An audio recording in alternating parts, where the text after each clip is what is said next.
Good day and welcome everyone to Egan Energy Communications webcast on crisis communications. We're delighted to bring you this webcast today with some excellent practitioners. We know there are some familiar faces on the audience, but there are also some new faces as well. So for those of you who may not be familiar with what Egan Energy Communications is, we're a content creation firm. We have clients around the country, and we've been in business for about 12 years, and that builds on 25 years of my experience as a journalist and spokesperson for a utility and so on. What do? We write content on almost any topic for electric, gas, and water utilities. And if you'd like to know more about the firm, our web address is below in the footer. Now, why are we doing this today? We're doing this today for a very simple reason. Crises happen, and you can't predict when they can occur, only that they will occur. And so today, for that purpose, we have two friends and great practitioners to join us today. Bruce Hennis, his name is on the door at Hennis Communications. He's the CEO. That's a firm that specializes in crisis management and crisis communications. And our other guest speaker today is Chris Gent, a client, friend, and colleague. He's the former VP of Corporate Communications at Kissimmee Utility Authority in Florida. And those of you who know Florida know that it is occasionally prone to some things like hurricanes. So we're going to have those two speakers today. We're going to have a Q&A discussion. We are also going to have just a couple of housekeeping items. We're going to be recording this web conference and then circulating it back to subscribers to our newsletter. We are going to be taking questions as we go, so please, if something comes up, something comes to your mind, go ahead and use the question button at the bottom center of your screen, and we may ask Bruce a couple of quick questions after he finishes his talk. We do have a couple of polls. We mostly ask those to just find out where everyone is on various aspects of crisis communications. And so that'll be helpful for us and maybe illuminating for you as well to answer those. And we also have a survey at the end of the webcast, and we do ask for your help in helping us make this a better experience for everyone. In fact, today's web conference grew directly out of pronounced interest in crisis communications that was expressed on previous webcasts. So please go ahead and fill that out if you can.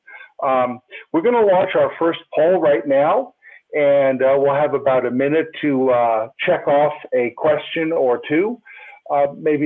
We have the status of today of your utility crisis comms plan.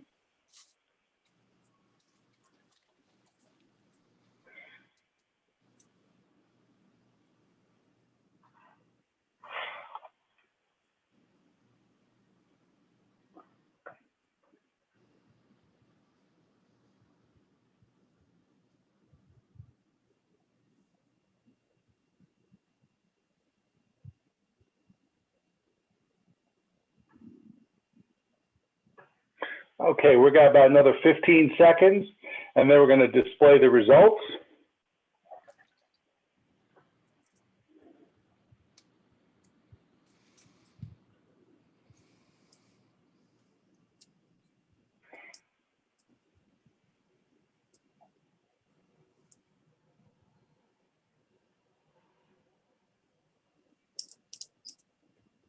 Okay, can we display those results? Okay, great. So we have 20% of you don't have a crisis communications plan. Be sure to have a pen and paper ready to take down Bruce and Chris's contact information. You have one, but it's sitting on the shelf. That's another 20%, 1 in 5. Okay, that's better than the first one. Delighted to see that a third of you have a crisis communications plan and you update it. Few of you practice it regularly, and 15% say you have some other answer. I'm sorry, we can't unfortunately combine radio buttons and open text, so we can't ask you to elaborate on other, but that's great. Okay, thank you very much for helping us kind of get a fix on where you are. Other than that, now I'm just going to introduce Bruce. I met Bruce several years ago at an APPA conference, American Public Power Association, and I used to be able to mark my calendar to see him every year. But well, I haven't seen Bruce in about a year, 18 months. Bruce, take it away. All right. Well, thank you very much, John. I appreciate the opportunity here. As you might imagine, there are first glitch here. There are scores of reasons why all of a sudden some reporter is going to want to shove a microphone in your face or call you on the telephone to ask you something that you don't know anything about, or maybe it's something that you know everything about and don't want to talk about. I mean, take a look at this list. It could be an accident, accusation of poor service, equipment failure, an explosion. Perhaps one of your employees posts something on their first personal Facebook page, and it blows back to your utility. Rate increased protest, sexual harassment, sexual misconduct, probably one of the largest growing sectors of our practice. And of course, what's the one issue that everybody fears the most, and that's the active shooter situation, which unfortunately I have more experience having dealt with than I wish we did. Well, as you might imagine, none of my clients want me talking about what happened to them, but I do have one client in particular that does allow me to tell their story. A couple of years ago, you may remember the C Street Ferry. You can see it in the upper right-hand corner of your screen. The C Street Ferry going from lower New Jersey across the Hudson River to take commuters to their jobs in lower Manhattan. Instead of coming in nice and slow into the dock, it came in at 15 knots an hour, and boom, 350 people went flying through plate glass windows over the balcony. It was a horrific, bloody accident scene in the middle of the world's biggest media market. Now, you may be wondering, it was national news. I mean, you can see the New York Post is international news. The lower left side of your screen is the front page of the New York Times. Now, by coincidence, the company that owns the C Street Ferry is a client of ours. I got the phone call immediately, and for the next 72 hours, I spent my life in my office helping them manage their way out of this crisis situation. Well, after the crisis was over, we made a training tape for their employees. It's a 10-minute video. Luckily, I'm only going to show you 1 minute of that video. But what you're going to see is the most unique training video I think you'll ever see in your life, because we took the audio portion, and instead of it being the normal narration of what happened, we substituted the phone calls that came into the general counsel's cell phone all within 1 hour. Again, I boiled it all down for you, but let's see what that day was like, and we'll talk about it just a bit afterwards.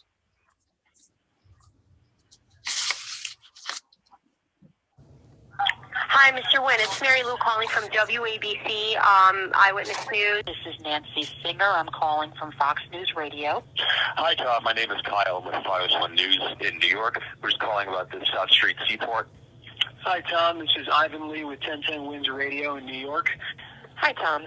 This is Zoe Baldwin calling from U.S. Senator Frank Lautenberg's office. Hi, Tom. It's Kathleen Foster calling from Fox News. Hi, this is Matt Johnson with New York One News. I was just calling to see if you guys had anyone. This is Joe Kemp. I'm a reporter at the New York Daily News. I'm calling in regards to this accident. Tom, this is Ted Mann at the Wall Street Journal. I'm trying to get in touch with you about the C Street. Mr. Wynn. My name is James Quealy. I'm a reporter at the Star Ledger in Newark. Hi, Tom. My name is Casey Lindhorst. I'm a producer with CBS National News in New York with Charlie Rose, Joe King, and Nora O'Donnell. Hi, Tom. This is Matt Flegenheimer. I'm calling from the New York Times. One lawyer, 1 hour, one cell phone. Welcome to my world, because this is exactly what's going to happen to you if all of a sudden you find yourself in the middle of a regional or a national situation, just like that utility. I think it's a water utility down in Florida is finding themselves right now. This is exactly what's going on to them down there in Florida. Well, it is simply a fact of life that controversies today are tried in the court of public opinion as often as the court of law. It is also a fact that the greatest uninsured asset of your utility is its reputation. And because so many of the situations that I mentioned on the first slide that I showed you never go to trial. In fact, 97% of all the cases that get filed in court across the country never go to trial. I would argue that managing the court of public opinion is arguably more important than managing the court of law. And the way we do that is with the damage control playbook. And the damage control playbook has six very simple rules. And if you're taking any notes right now on this webinar, these are the 6 one-liners to write down, or take your mobile phone out and take a picture of it. All right, because I'm going to do my best in the 10 minutes or so that I have left to teach you how to do what I do for a living. And it starts off with rule number 1, which is tell the truth. Actually, John, that should be rule number 1, 5, 10, 20, and 30. Tell the truth, tell the truth, tell the truth. Why? Because the truth always comes out. And if they ever find out that you've lied, you've ruined your reputation going backwards as well as going forward. And the corollary to that is don't attempt to deny the obvious, because all you do is motivate the press to dig for more. They're not stupid. If they've got this much of the story, they're more than likely going to get the rest of the story. And I got news for you. You're not smart enough to spin your way out of it, and neither am I. Rule number 2 is tell it first, because generally speaking, whomever goes first determines the trajectory of the story. Number 3, tell it all. We beg our clients to release everything that is legally, morally, and ethically allowed to be released, because if you don't, somebody else is going to be releasing their version of all. Rule number 4 is tell it fast. All right. And I'll go into that in a little more detail before we're done here today. Number 5, the media filters. Everything they touch, they somehow change the way it's positioned, what pictures are shown, what's reported, what isn't reported. The media filters. And number 6, you must understand the fundamental role of reporters is not to inform or educate, not to simply inform or educate. It is to tell stories. And the way they do that is they take your facts, the facts that you know to be true, the facts that you may have witnessed with your own eyes. And the first thing a lot of reporters do is they take some of those facts and they throw some of them away. And then they go out and get some of their own that may or may not be true. And they take what's left and they put them in a different order that may or may not be helpful. And they shake them up and they jam them into what we call story frameworks. These frameworks have names, and these frameworks have characters that inhabit each framework. For instance, just give you a couple of them. Every time you pick up the paper and you read about our brave American soldiers fighting around the world, those stories tend to be told in the hero framework. Stories about honor, stories about dishonor, stories of redemption. Overcoming the odds is a typical business frame story. Stories of conflict, horse race stories are typical frameworks for the way political stories are often told, or poll stories, who's winning in Iowa, who's losing in Ohio. But the story framework that you're going to get hit with when somebody points a finger at you or your utility and to say, you are not a good steward of the public funds. You should have known that that truck driver, the delivery driver you hired, had 3 driving under the influence citations before you hired them, before they killed the kid on the bicycle. You should have known. When somebody points the finger at you, you are immediately, that second, locked into what we call the 3 V's framework. And the 3 V's stand for the villain, the victim, and the vindicator. And unfortunately, I got news for you.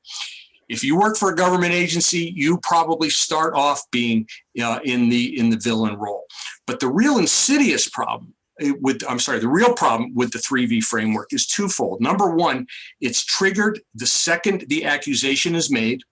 Doesn't matter whether you heard it. It's triggered the second the accusation is made. And number two, the second it's triggered, the only thing that counts is the speed of your reply. And because if you don't reply right away, every minute that goes by, every hour that goes by, and you're getting framed tighter and tighter and tighter as the villain. And like I said, if you work for a public agency, you probably start off being the villain. Every second that goes by that framework gets closed in, it gets harder and harder to flip upside down because you never want to be the villain. I mean, and every second that goes by makes it tougher and tougher. And the real insidious problem is once everybody already thinks you're the villain, all you end up doing is reinforcing the role that they want you to play.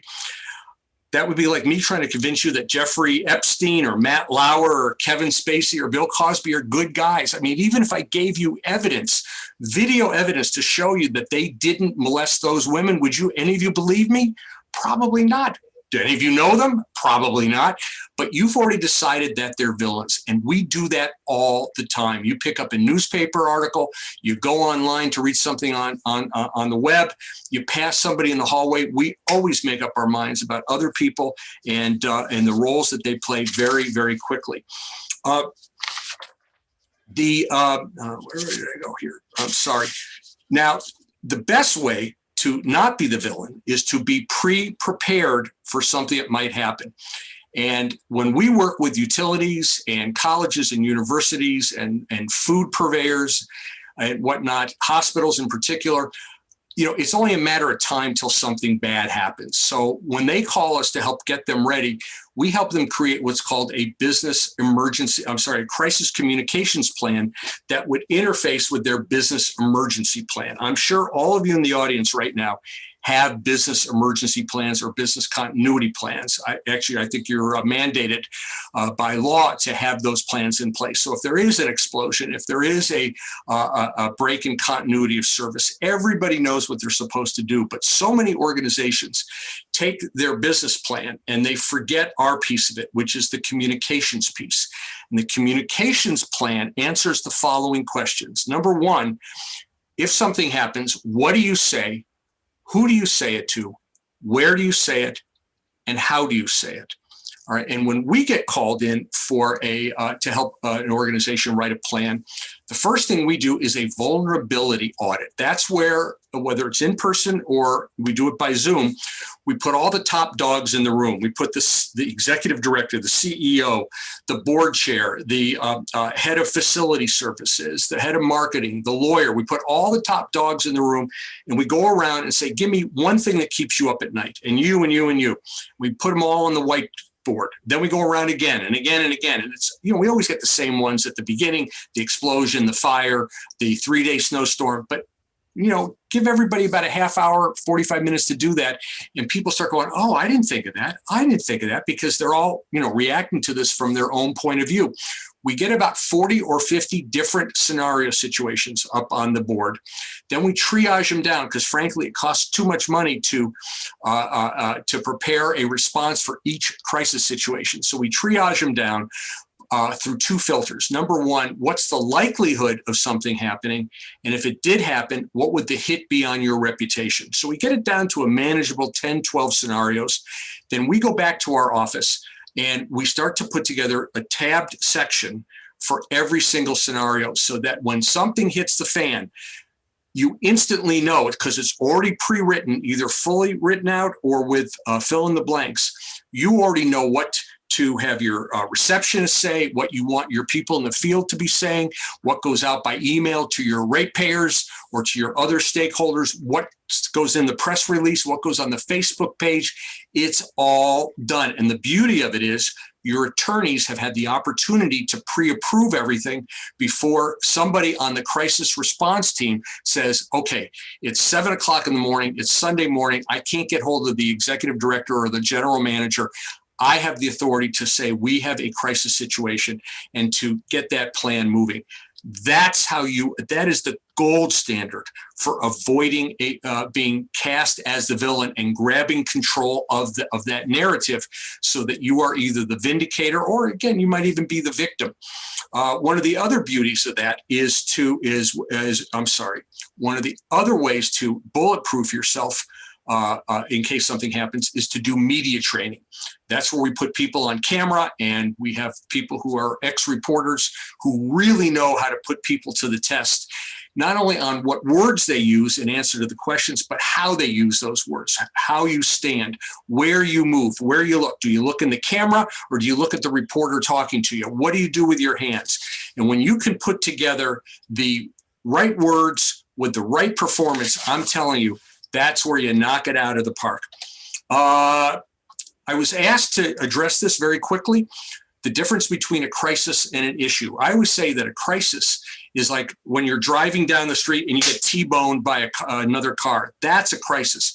An issue is something you can see coming. So for instance, if you know that you're going to have a strike 2 months from now, or you're going to close down a power plant, or that you're going to have to lay people off due to budget cuts, those are not crisis situations. Those are issues that need to be managed, but the skill set is the same. So oftentimes we'll work with people to create a crisis plan, really an issue plan that is a crisis plan. And that issue plan, let's say there are going to be budget layoffs 2 months from now. Same thing.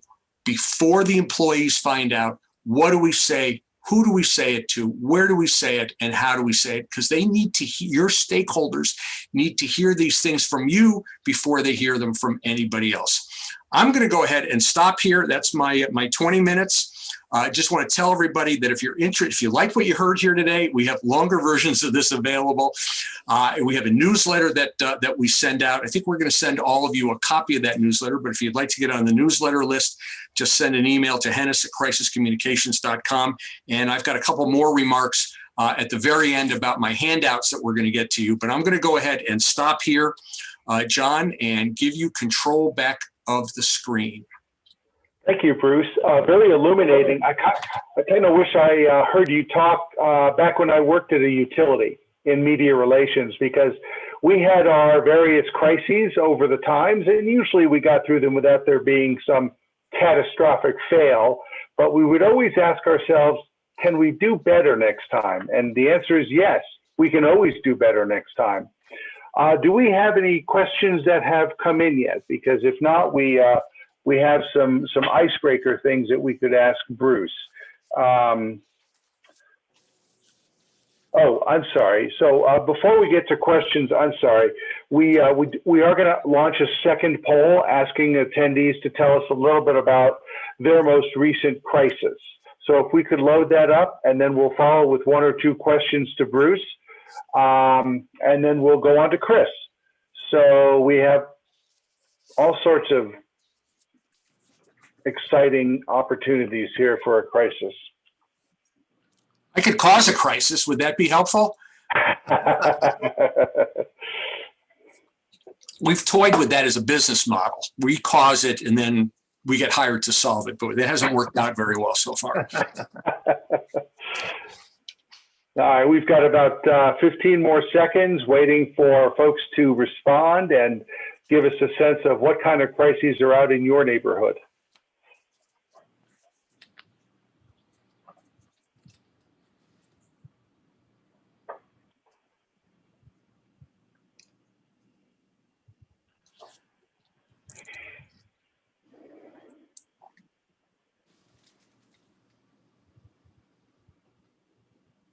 Okay, looks like 7 and 10 of you said natural disaster.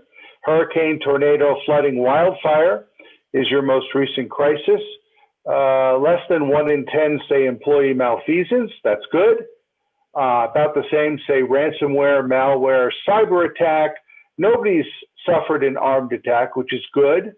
There have been facility explosions, which is unfortunate, but we operate in a dangerous business. So thank you for that. I appreciate that. That helps give us a better feel for quite exactly what you're dealing with. And have we received any questions No questions yet. Okay. I have one for Bruce, and very simply, what's the most frequent error your clients make in crisis management and crisis communications? The most frequent error is not being pre-prepared.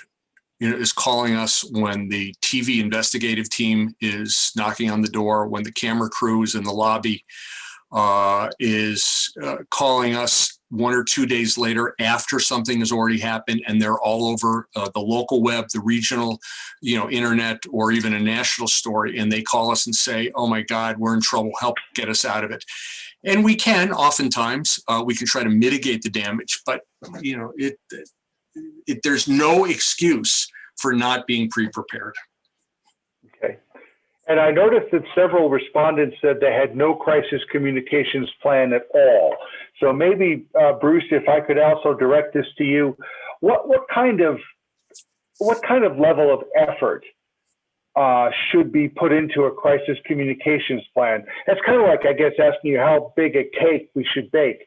But could you give us a feel? Is this a 2-week project? Is this a 2-month project? Well, generally, we really do most of the work. We start off, to start things off, we need the top dogs for 2 hours, so we can get a better feel for the kind of crises that we need to prepare for, and maybe another hour or two with the head of marketing, the head of PR, somebody a little lower on the food chain than the CEO, so that we get a better idea of what your corporate culture is and how your community tends to communicate with each other. Then we go back to our office and we start to put together the tab sections. We send you drafts as they go along. So actually, once we get past that initial meeting, it's not real labor intensive for the utility. These things are not cookie cutter. I mean, every one of them has checklists, has call trees, has information that is very specific to that location. Are there commonalities amongst plans? Of course there are, but these are all custom made, every single one of them, but not terribly labor intensive. We can do them in 2 weeks. Generally, they take about 6 to 8 weeks, only because we're sitting there waiting for the utility or the client to respond to us. Okay, and just one more as a follow-up. Do most of your clients call you after something goes wrong, or are there clients that you've had that are proactive and say, you know what, this is just a part of good business and we want to be proactive? Unfortunately, 80% of our business is reactive and not helping somebody be proactive. We'd love to switch that around, but it's like buying insurance. It's like, I'll do it later. We're easy to put off until we're not easy to put off. Right, exactly. All right, well, thank you. I appreciate that. And now we're going to go to Chris Gent. As I've said, I've worked with Chris on some communications projects, and he's got 27 years at Kissimmee Utility Authority in Florida, where, now and then there are some things that go wrong. So, Chris, over to you. All right. Thanks, John. Thanks, Bruce. So basically, you can go to the next slide.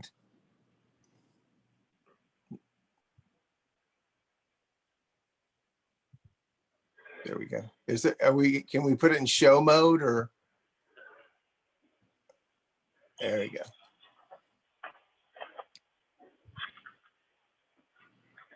There we go. So, to kind of go with what Bruce said and John opened us with is, well, what could possibly happen at my utility? And, and so during my 27 years at the utility in Florida, you can see here, and I've got a photo here, we had 2 Amtrak derailments at our power plant. We were having equipment, power plant was under construction, equipment was being delivered, got hung up on the tracks, two trains 7 years apart, derailed there at the power plant. We had 3 major hurricanes in 2004 in 42 days. The first hurricane, Hurricane Charlie, wiped out 100% of our system. So we lost all of our customers. We had an F4 tornado that cut our service territory in half. Most recently, we had an electrical substation explosion, which was loss of life of a contractor that was working, and we had 2 employees that were badly burned. We had a robbery of our customer service payment facility. They took $250,000 in payments. And that had all kinds of sides to it, because at that time, check washing had become a thing, and they could just basically take a check that had already been written out to the utility, and they could dip it in some chemical, and it would remove the name of the utility on the check, and then they would write their own name and deposit the checks. So, and then endless severe storms, wildfires, floods. We saw it all. So, if even some of this hasn't happened to you, you haven't been working at the utility quite long enough. Something will come. Something will come around the bend. Next slide. So I've kind of narrowed it down to what I think are the 6 key responsibilities of communicators. And this is just learned through the experience that I've had in dealing with crises through the years. Number 1, drive the communications process proactively, as Bruce said, rather than reactively. So oftentimes, things happen to us, or things happen to, natural disasters and weather related things but preparing for that obviously is key. Next, ensuring the quality of the communications itself. So oftentimes we see communications where something happens and you've got 2 people from the same utility telling different stories and it's not matching up. So it's super important that the quality of what you're communicating is accurate and timely. Next is maintain tight control over who speaks on behalf of your organization. There's actually a great video on YouTube. I tried to find it last night, but it's actually a gas spokesman for a gas company, and the gas line exploded in the neighborhood, and like 10 houses were affected. And the reporter was trying to get someone to tell a story, and the gas company refused to provide anybody to speak. And so they found a maintenance guy from the gas company on the street that was working, and they asked his opinion, and he was more than obliged to give his opinion about how for the past year he'd been warning his supervisors about problems in this neighborhood and the chance for explosions. So, always be careful and communicate. When I was at the utility, we made it clear that any media encountered by our linemen in the field or our engineers or power plant always came back to corporate communications for a response. They never had to deal with that. Next slide, please. The next thing is to utilize the public role of the CEO to the maximum benefit. I mentioned the substation explosion, because there was a death involved. There were times, and when we lost 100% of power to our customers in 2004, it's so important to use that CEO for those type of moments, like significant moments, not daily updates and things like that, unless it's significant. You want to be visible early, use that CEO for key announcements and communication to whoever your stakeholders are.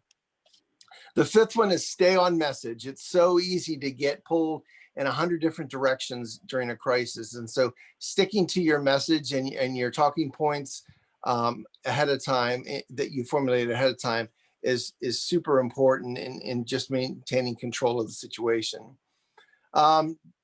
Demonstrate caring about people. And, public anxiety is something that happens, and sometimes we don't always see it.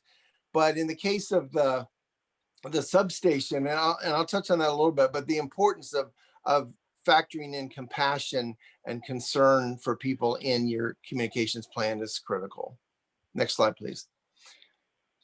So this is a picture of our substation explosion and fire. And basically this happened on a Sunday. So, crises can happen at any time. Nobody was in the office to respond. So we basically had 2 employees and a outside vendor doing work on a transformer, and it just exploded. And all 3 people caught fire. 1 didn't survive that.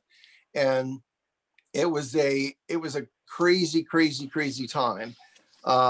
And what additional challenges, and this is one of the things you always have to factor into your plan, is it's great to have a plan, say this person's going to do that and this person's going to do this, but there may be situations where those people that you've identified aren't available. And we saw that in the hurricanes, where people couldn't get to the office, they couldn't get to where they needed to be, and so we had to go to the next person in line. So make sure you're factoring some redundancy in your plan. Next slide, please.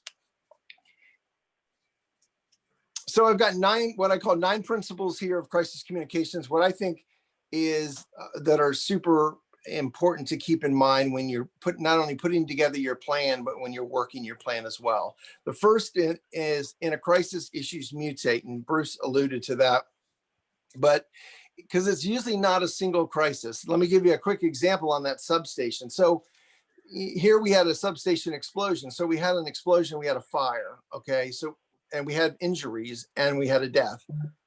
Okay, so that's the initial issue, initial layer. Okay, so now the concern of outages, because now we have a major facility that's on fire and the concern for outages. Then we've got witnesses, because this substation was surrounded by homes. We had people that witnessed not only the explosion and the fire, but these people burning. So now you've got a visual impact and people affected by that. And then finally, when they put the fire out, all the water drained into a local retention pond, and everybody there is on groundwater for their drinking water. So now you're dealing with ground contamination. So that's a perfect example. I say substation explosion, but look at how many crises have mutated off that and how many different things that we had to think about. So just keep in mind that when one issue is emerging, another one's going to pop up, and just don't get caught dealing with just yesterday's issue. You want to anticipate the natural flow of issues and what if scenarios.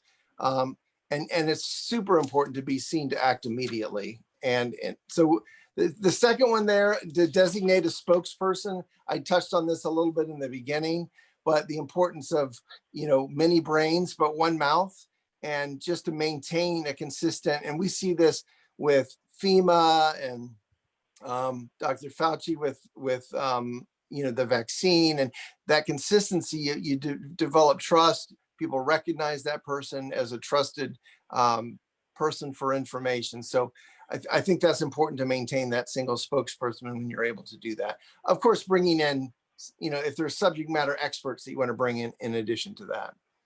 The third one is communicate early and often. I think sometimes we see, as crisis unfold, that time and time again, that you're just like, when is the company going to actually say something? And I remember the people stuck on the JetBlue flights, and they were on the tarmac because they couldn't come back. The weather was too cold or something. And anyway, they were on the plane for a very long time, and JetBlue was kind of slow to respond to that. The next thing is encourage the front door approach. We always have had a very favorable relationship with news media. They can get out information quicker than anything we can do on our own social channels. So they're partners when it comes to something like this in terms of doing that. So we would always provide what we could as soon as we could, and encourage them to walk through the front door versus trying to go through a side door and get a different bit of information. So super important to always have that door open for the media. Next, to get ahead of the curve, and what Bruce said in terms of, 80% of his clients are reactive, and that's typically the case. But I think anticipating what can happen, and this is as much in your planning as it is during your response, is anticipating all the bad news that could happen, and then you prepare your media tools that you're going to use to communicate during that time ahead of time. And one of the things I'll give you an example of is one of the things that I would do every 2 years at the utility is I would photograph every single employee that we had at the utility. I had professional headshots taken of the entire workforce. And in this case, when we had those 2 employees that were hurt, we had high quality images that we could immediately provide to the media instead of them pulling stuff down on Facebook or whatever. And we were able to provide that. We had aerial shots and B-roll of our substation facilities, our power plant facilities. So if anything were to happen, we were able to provide that.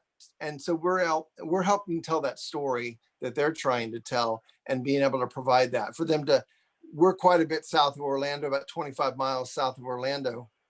And so for them to organize their helicopter and get in, come all the way down, if I could say, hey, I can send you some B-roll of the substation, they were more than happy to receive that. The next thing in terms of get ahead of the curve.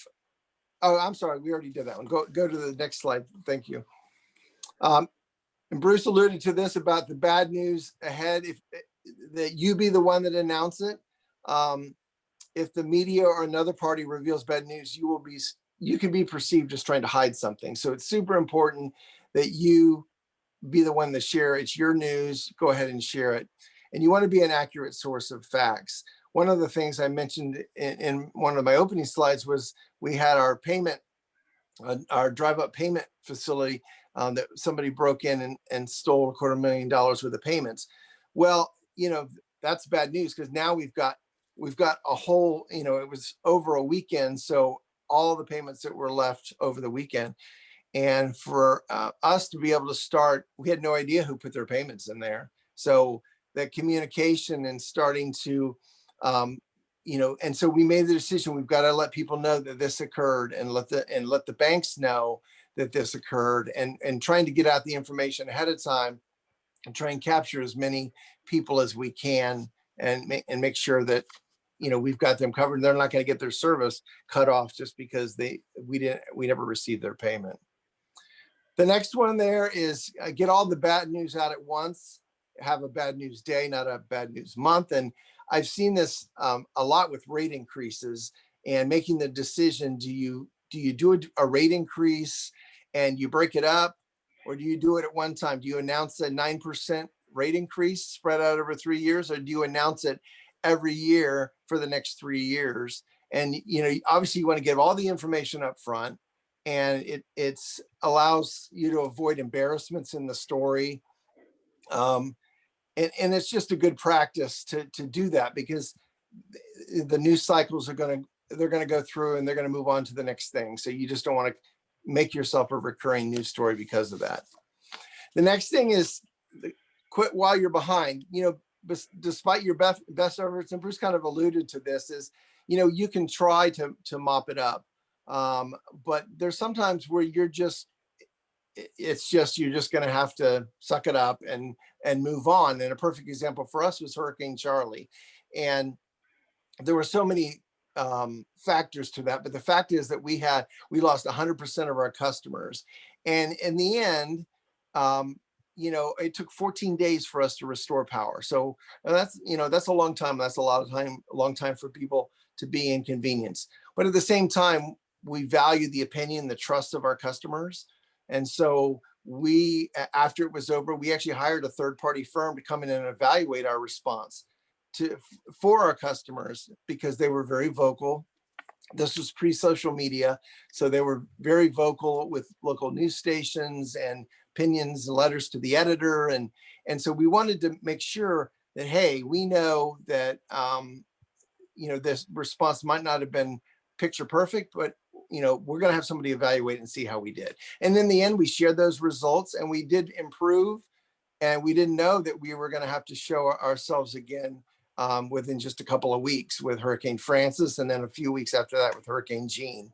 So it was important, but we realized, okay, this public sentiment and this frustration with power being out, we're not going to win this battle with no matter what kind of information we can provide. We'll do better next time. We're going to work hard to do that, and just communicate that, and quit while you're behind, and just move forward to the next one. And then the last one is the mop up after the mess. One of the things that we did after every disaster, we did what we called a post-mortem. I know a lot of folks call it a hot wash, but basically a time to sit down as a team and say, what happened? What did we do? What could we have done better? And work through the whole disaster and crisis, and make sure that there's ways that we can identify ways to improve for the next time. Next slide, please. So this was a picture. We had the F4 tornado that came through and chopped our service territory in half. To date, it still holds the record for the most deadly tornado in the history of Florida. So That was a huge undertaking, including a presidential visit. So those things kind of, those things can happen so unexpectedly. Next slide, please. So how should I prepare? So you're at your utility and like, okay, we've got, how do I start this process? And, obviously developing, reviewing, and refreshing your plan periodically, especially when there's a change in personnel. We found out we can never take for granted in Florida that everybody was here for the last hurricane, because sometimes we'll go 8-10 years between hurricanes. So we always have to make sure that everybody's on board, because some of the new employees may have never been through a storm. Media training for key personnel. Obviously, this is important. Whoever you're going to put in front of the camera, and that could include, if you choose to train, board members or CEO or other key experts that in your utility that might be called up to speak during a crisis. So there's resources all over the place, I'm sure, in your community where you can do the media training. Next one is assign specific roles to team members. And it's really important that everybody knows what their role is. Back when we did hurricanes, we would switch our communications team to a 24-hour shift. So somebody would be on A shift, someone would be on B shift. And that made sure that we covered that, but we knew that ahead of time going into it, so it wasn't a surprise. So, and likewise at the utility, we had other people within the utility who would take on other roles or different roles during a crisis or during a disaster. For example, we had disaster caterers set up to feed our linemen and our field crews, and they were required to stage, but within 48 hours, by 48 hours after the storm, and they would come in and they would stage. The problem is the linemen start working right away. So we've got a 48-hour spread. So our finance department would take responsibility for stocking up, preparing, serving, delivering meals to the field crews. And that was their job for the first 48 hours until the caterer came on board. So they had specific roles that were identified ahead of time, and we drilled that every year to make sure that they were ready. Next slide, please. I know in John's poll that he did in the beginning about how many of you had a plan and how often do you drill that plan. And one of the things that we did at the utility that I think was a great idea, and we had done it for many, many, many years, is we scheduled an annual mock disaster. It involved every single employee at the utility. It took place for about 4 or 5 hours on a weekday, and it was all hands on deck. And we practiced all kinds of scenarios. Obviously hurricanes are a big part of how we prepare for a crisis, but we practiced cyber terrorism and viruses going through your computer and your email. We practiced people climbing fences and gaining access to our infrastructure and power plants. So all of that was built in, and every year it had a different flair to it, just to test systems, test people, and so they can walk through the process. And I can't stress that enough, that having an annual disaster drill, not just writing a plan and having a plan, but to drill the plan is super important. And if you're doing that and you follow up with your postmortem, if you're not finding problems during your disaster, you're probably not testing hard enough, because we always found things that make our utility better and better respond. Next thing is get to know your fellow communicators. I can't stress this enough, because with the substation explosion, all the people that I had to interact that day, the PIO from the county, the PIO from fire and rescue, the local emergency response, the emergency operations center, I already knew all those people. They're already in their contact information was in my phone.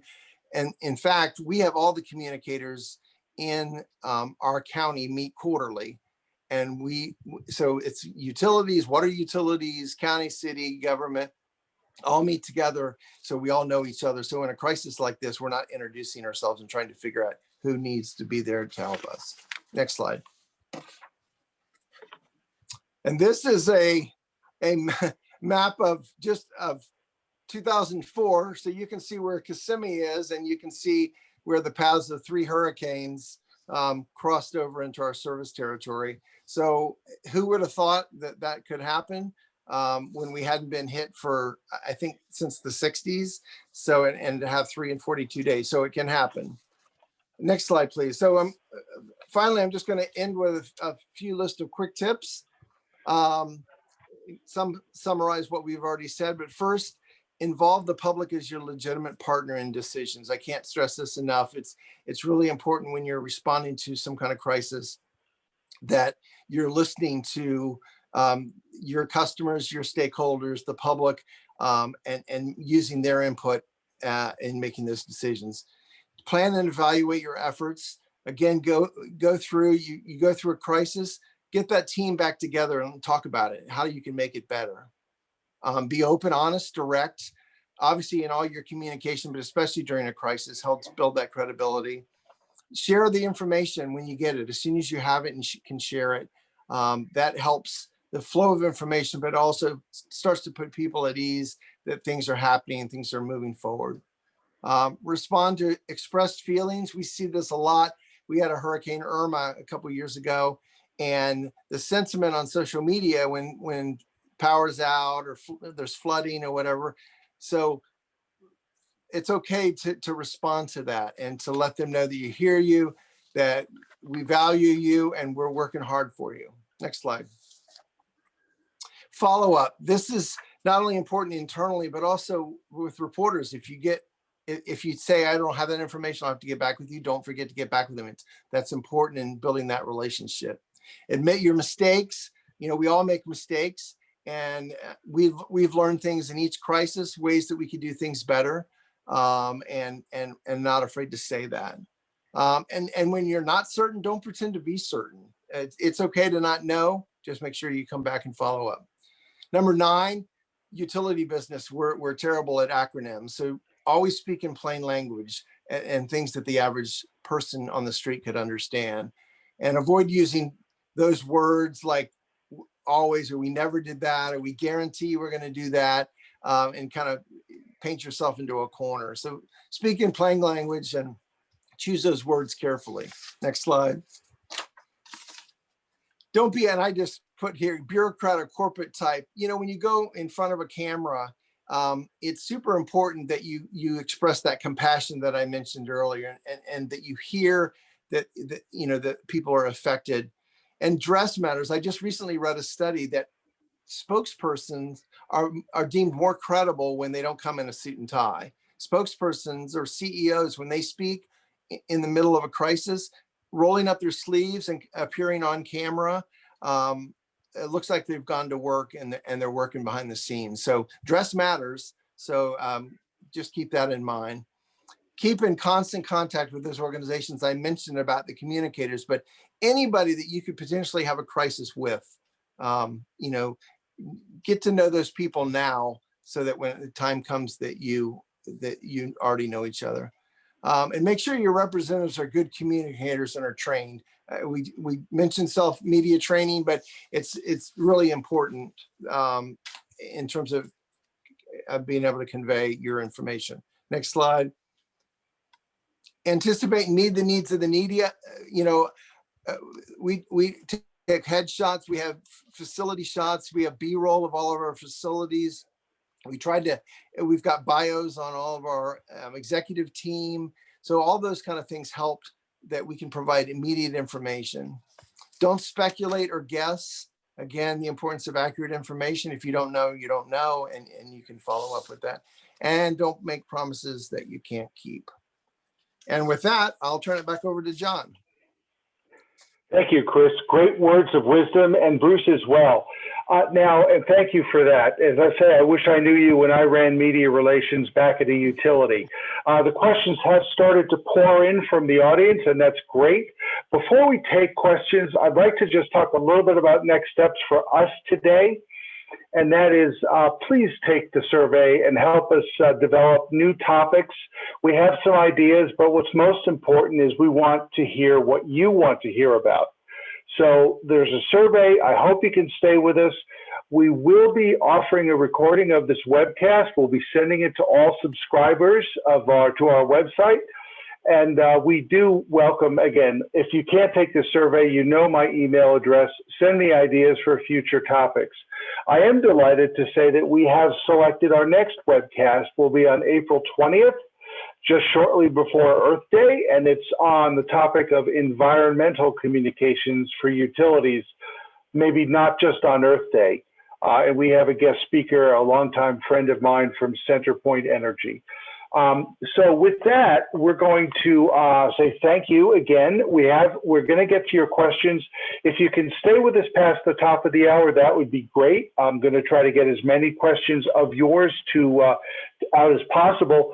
And really the first question I have, and maybe this goes to Chris, how do you determine who gets crisis communications training?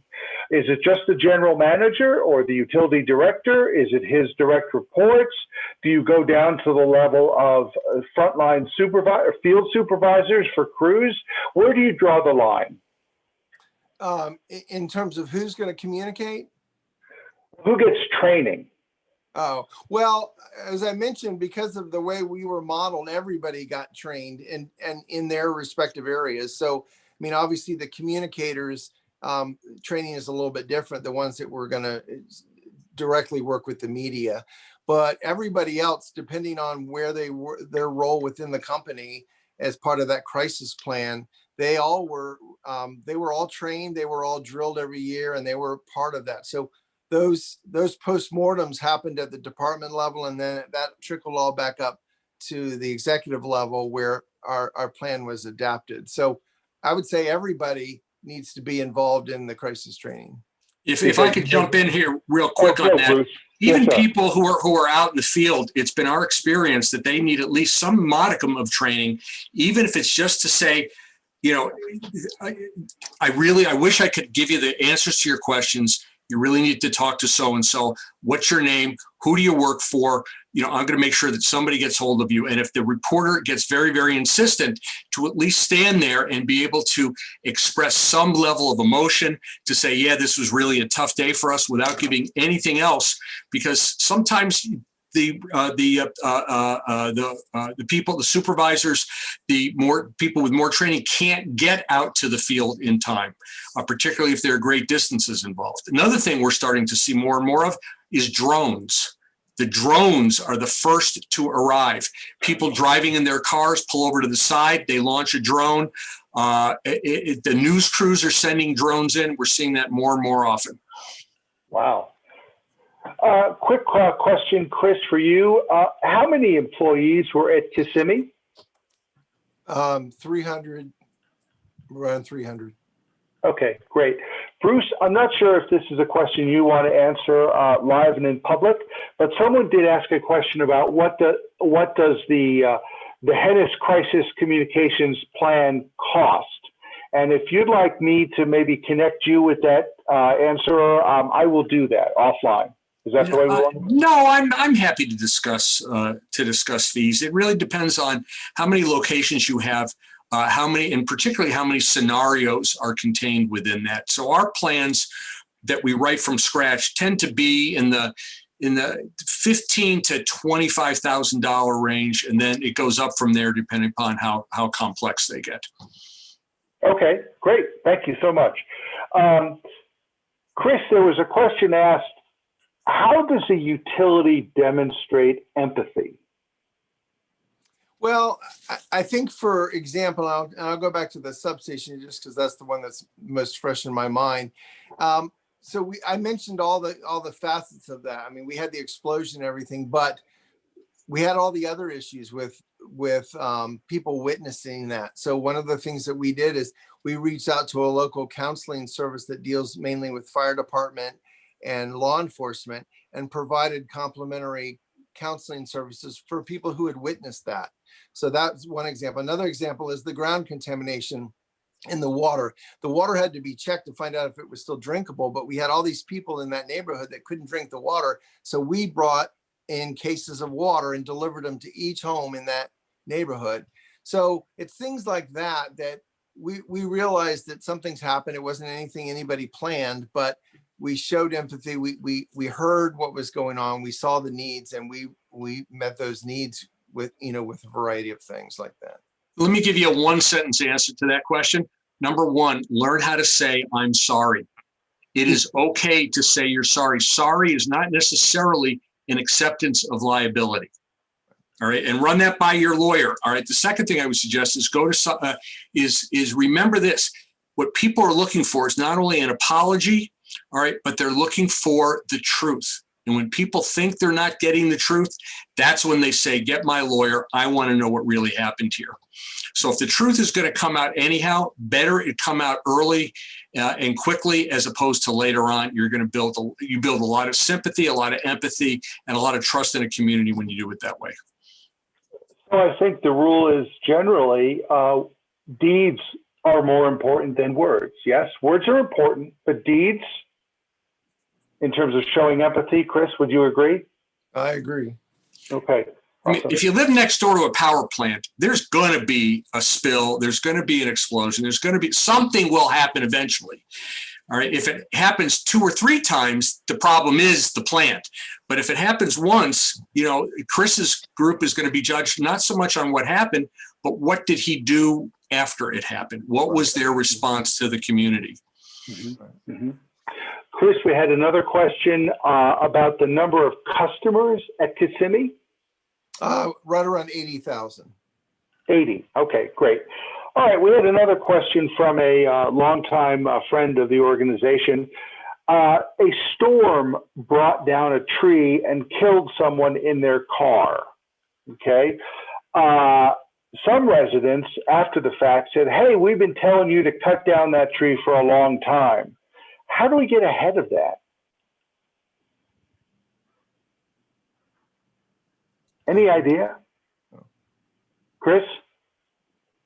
Well, I mean, that's a difficult one. I guess, all I'm familiar with is the way that we have a tree trimming policy that we follow, and we trim trees a certain way, and we communicate how we trim the trees and what we're responsible and what we're not responsible for, and would tell people in advance of storm season that that's the time you need to be trimming your trees, not during the time. So I think it may have been maybe a misunderstanding in terms of whose responsibility the tree is. We had lots of people that came to us and wanted trees taken down, but they weren't within our right of way to be able to do that. So that might be the best response might be, we have a tree trimming program and this is an act of God. Is that kind of work for you? Yeah, I mean, I guess I'd have to understand more about what led up to that. But I mean, anytime we have anybody that would report a tree to us, we would send a crew out to take a look at it, one of the foremen, to determine if it was ours to deal with or not. And I think maybe where there was a gap, if this really happened, that maybe there was a gap of communication between an initial analysis and the homeowner, whose tree it was responsible for it. Okay. Well, we've got a request. We're going to try to launch a new technology here. The person who asked that question, maybe I didn't summarize it correctly. She wanted to see if she could speak. And so I'm going to, Sandy, are you able to answer? Yeah, I guess, sorry, I guess I may not have the capabilities of doing that, but I tell you what, Sandy, maybe we can connect you with Chris and there can be more discussion of that. Let me ask one other question that's come in, and this is particularly challenging. I think this goes to Chris again. Many of our listeners work for public power utilities, where they're a unit of city government alongside the police and fire and all that. And I think this goes to one of your points, which is get to know your communicators. But the particular question would be, how do we get to know those communicators? What is there a sort of a plan that you would have in terms of should this be social, meet them socially, or is there something you meet in their office? There are all hands meeting, all communicators meeting. Why don't you tell us how you went about that in Kissimmee? Yeah, basically what we did is we decided to meet quarterly. So, so we contacted everybody, said we're going to meet quarterly, and we would rotate the location of the meeting. So like somebody would host. So we hosted it at the utility, and I would show them some of the tools we use, and I showed them our facilities and where, our command center is. And so they would be familiar with our operation. And then the next quarter, we would be at the Emergency Operations Center, and we would see that perspective. And then maybe fire and rescue, we would spend time. So it was always during the workday. It was social in a way, because we would always have lunch and then an informational tour. And then at the end, we just share information, like what projects we're working on, how can we partner together. So it was hugely beneficial to have those relationships and just be working more closely with each other. Okay. Now, I just got a note that Sandy has unmuted herself, so we shall try once again to bring on Sandy Richter so she can ask a question that apparently I have not done a good enough job asking. Sandy, are you there? Can you hear me now? We Yes. can. We certainly can. Are you pitching for Verizon? No. No. Is it still Go ahead. Verizon? Hi, Chris. Go ahead. How are you, by the way, from Middleborough? Nice to see you again. Good to see you. And Bruce, this is one for you as well. The situation is this. We often, at the behest of our customers, take down a tree or a part of a tree when it really does look like it might impact our lines. And I think we've done too well in those situations, because when something happens, like this situation where someone was out driving in a terrible storm, tree fell, they were killed, unfortunately. Then we're faced with the news report, and this goes to the fire chief who responds to the local news when there is a death. It's not us responding, but they may say something along the lines of, well, we thought our local utility would be taking down this tree, and we're really, it gets tangled up, I guess is the best way. This is one of those scenarios where we could not get out in front of something. It really just happened, and it was very tragic. And we aren't the voice in that situation. We try to educate our police and fire departments. We try to get them on our sides, but we do come across these scenarios, and suddenly there are liability issues and something that really wasn't our fault gets laid at our feet. So I guess I'm asking how you might respond to something like this, or have you ever had something like this happen or seen something like this happen where you had to, after the fact, clean up a mess that wasn't yours, but was also so steeped in tragedy that you really had to be very careful how you responded? You want to go first, Chris, or you want me to? Well, I kind of answered from my perspective, but I think if they were a client calling you, I think, what would your advice be?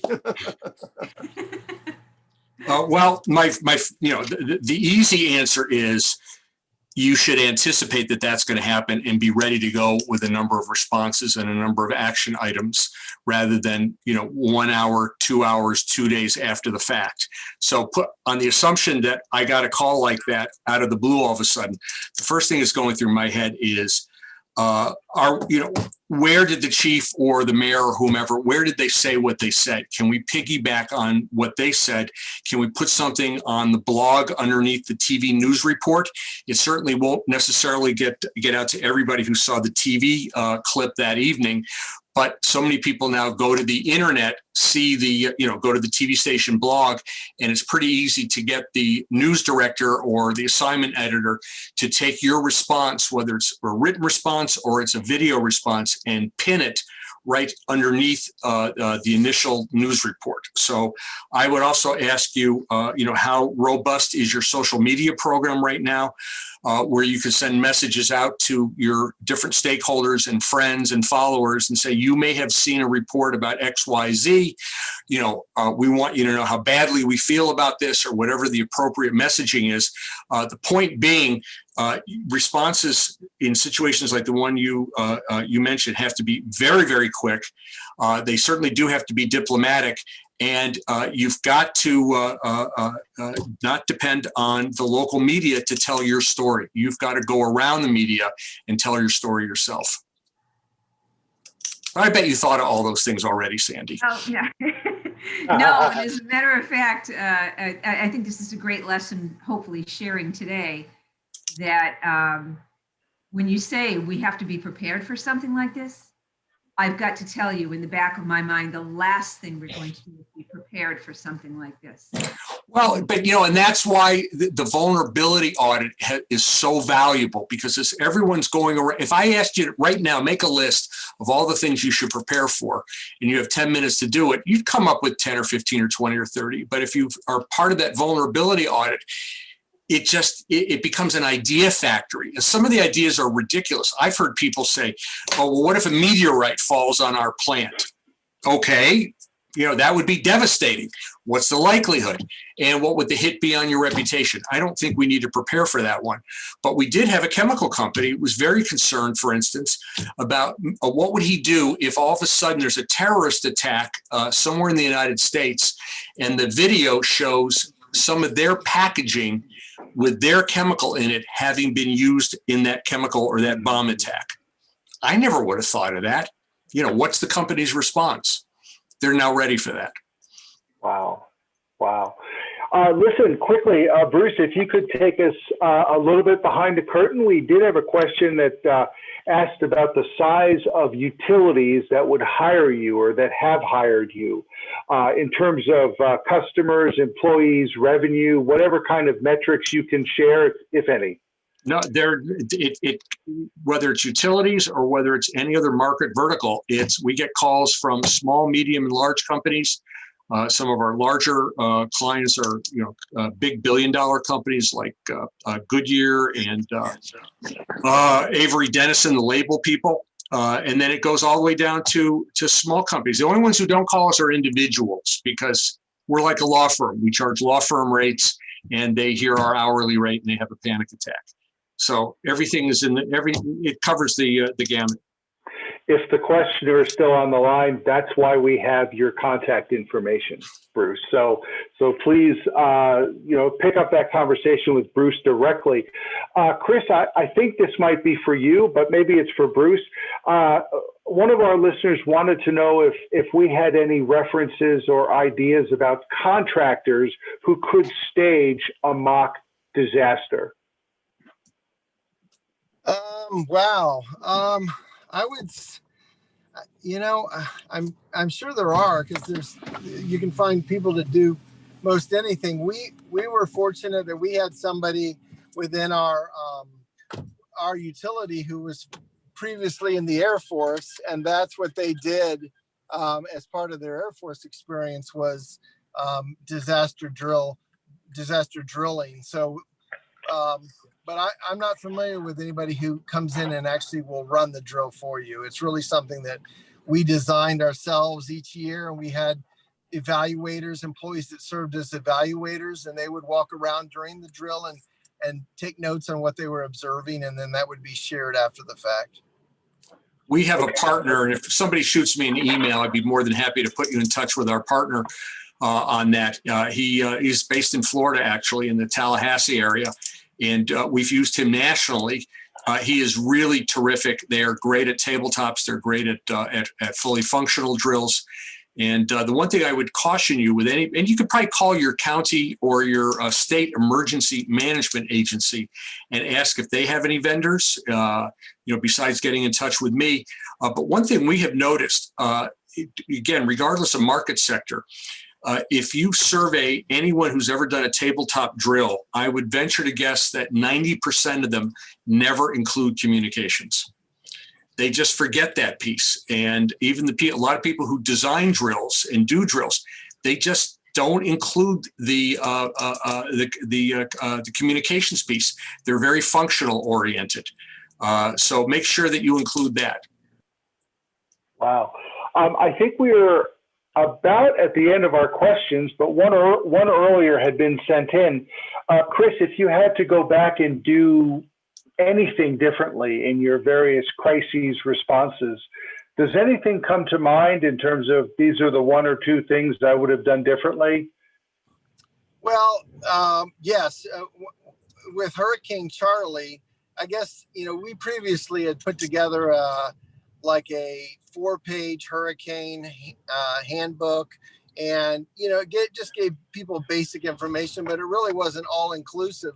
And what we found out was that we never had thought of the scenario of losing 100% of our customers. So what we did for the following hurricane season and every year since then is we actually have a comprehensive hurricane guide that we print, and it gets sent to every single customer of the utility in advance of the season. So if they were to lose 100% of the power again, they have everything they need from, to dealing with flooding, to having, if their meter can is damaged, the process they need. It was all these processes on how to, restore their home, restore their lives.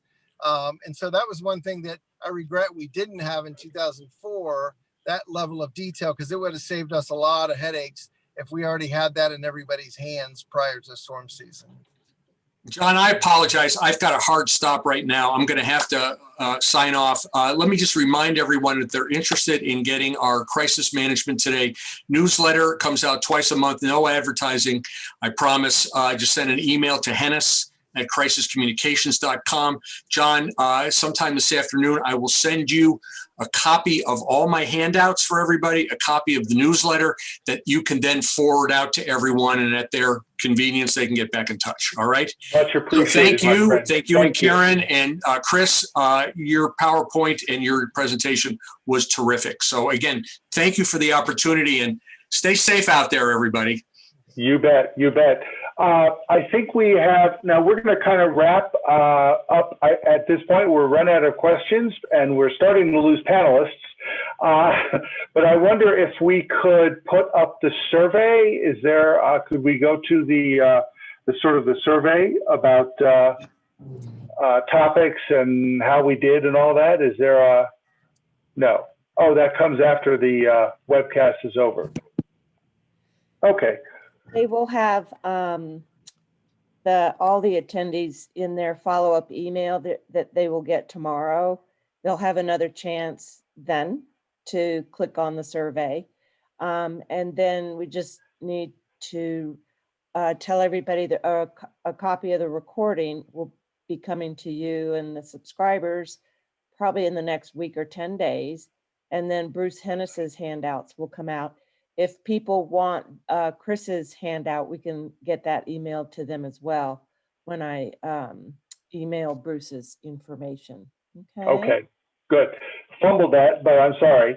Well, listen, Chris, thank you for your thoughts, your time, your wealth of experience. And thanks to the audience for a very dynamic, question-filled session. We are a little past the appointed hour, but I think it's been time well spent. So thank you very much, and we'll see you again in a couple of weeks when we talk about environmental communications. Until then, bye-bye. You bet. Bye-bye. Bye.